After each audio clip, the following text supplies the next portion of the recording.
Hello, petite vidéo sur un sujet de saison, les crèmes solaires. Donc cette vidéo, ce sera un témoignage de ce qu'on fait dans notre famille, parce que ça fait environ 4 ans qu'on n'utilise plus de crème solaire, ni pour nous, ni pour nos enfants, nos bébés. Donc je vais vous parler des problématiques qu'on a découvertes autour de la composition des crèmes solaires, ce qui fait qu'on n'en utilise plus, et de ce qu'on fait du coup pour ne pas cramer au soleil. Voilà. Donc déjà, moi j'ai toujours considéré que j'avais une peau sensible au soleil, je cramais facilement et voilà, du coup je me tartinais de crème solaire jusqu'à il y a quelques années où on a changé notamment notre alimentation. Et depuis, en fait, je ne crame plus, voilà. Donc c'est possible, ça peut changer et même si on a des cheveux clairs, des yeux bleus, on n'est pas censé, en fait, cramer après 10-15 minutes d'exposition. Je vais vous en parler plus tard. Donc dans cet article, je vais vous faire part un peu voilà, des recherches, des réflexions que j'ai eues et qu'on a eues en famille. Je vous mettrai un peu des références en bas d'article.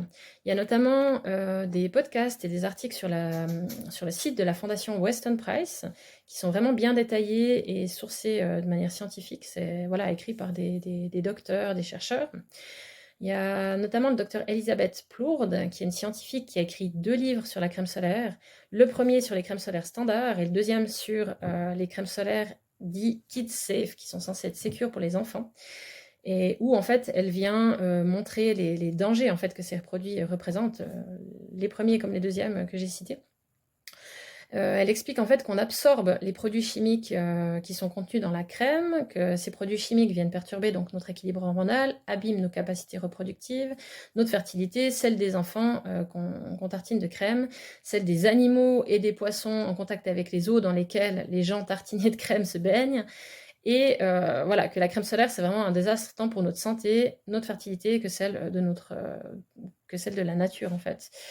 Donc un assez gros désastre écologique en soi, aussi pour les océans, puisqu'après l'eau c'est vraiment un circuit, hein. On se retrouve même à la reboire, parce qu'il ne faut pas croire que les stations d'épuration arrivent à tout supprimer, tout comme par rapport aux contraceptifs et autres voilà, médicaments d'hormones de synthèse. Dans ces articles, il est relevé notamment le problème spécifique des piscines, où le chlore vient se mélanger avec les substances chimiques des crèmes solaires et où ça fait vraiment un cocktail encore plus nocif que la crème solaire toute seule en soi. Ça, c'est un des problèmes qu'on voit dans plein de sujets, en fait, où chaque substance chimique est étudiée souvent séparément. Et on dit, ah, mais à cette dose, c'est bon, il n'y a pas de souci.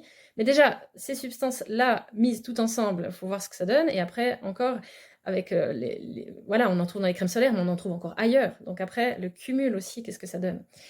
Voilà, donc ça, c'est toutes des réflexions qu'on peut se faire. Après, on peut aussi soulever le problème des crèmes solaires en spray. Donc, quand on s'en tartine, la peau, elle a quand même une capacité, enfin une couche protectrice, donc on ne va pas non plus tout absorber. On en absorbe une partie malheureusement, mais pas tout.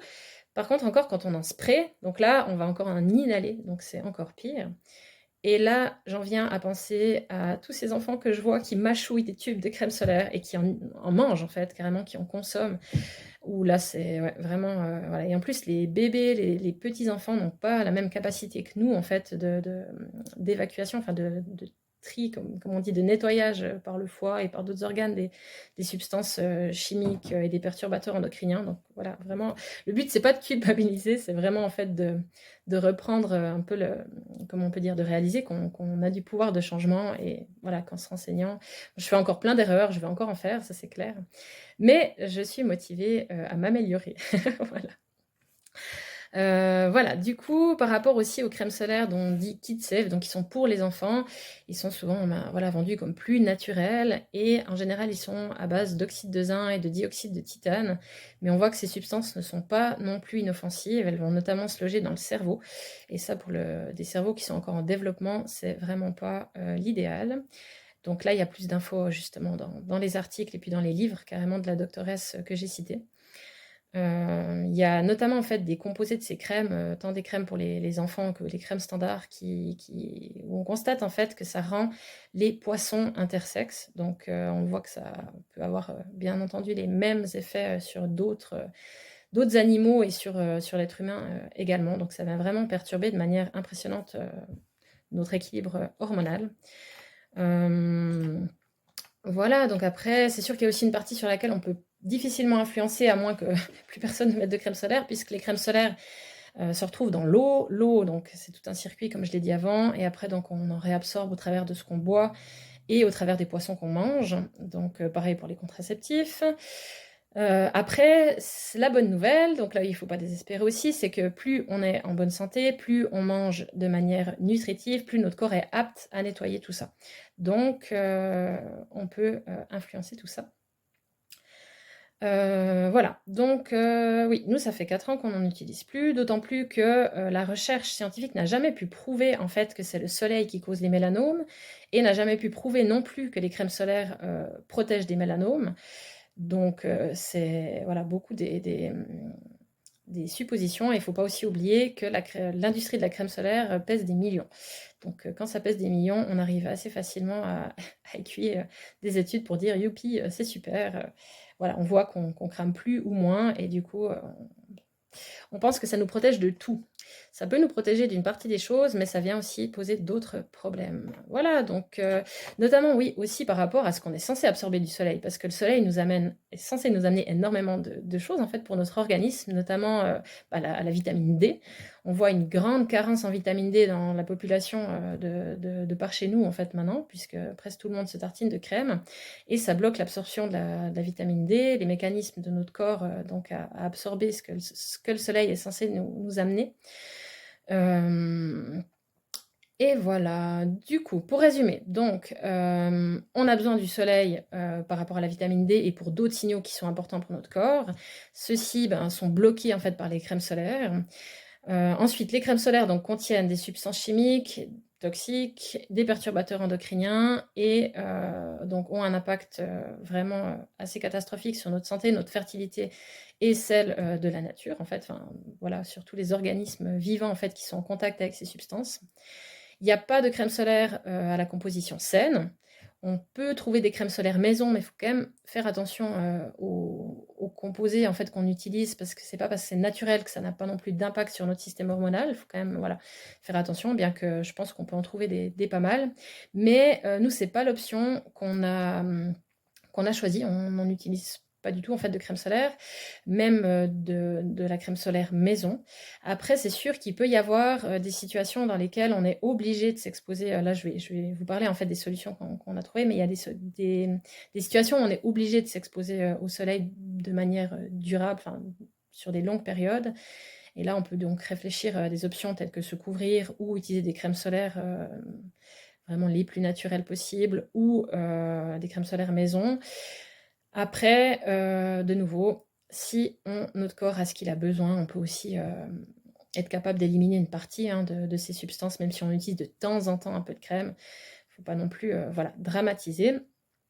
Pour finir le résumé, donc les pires crèmes solaires sont celles qu'on spray et que du coup on inhale en partie.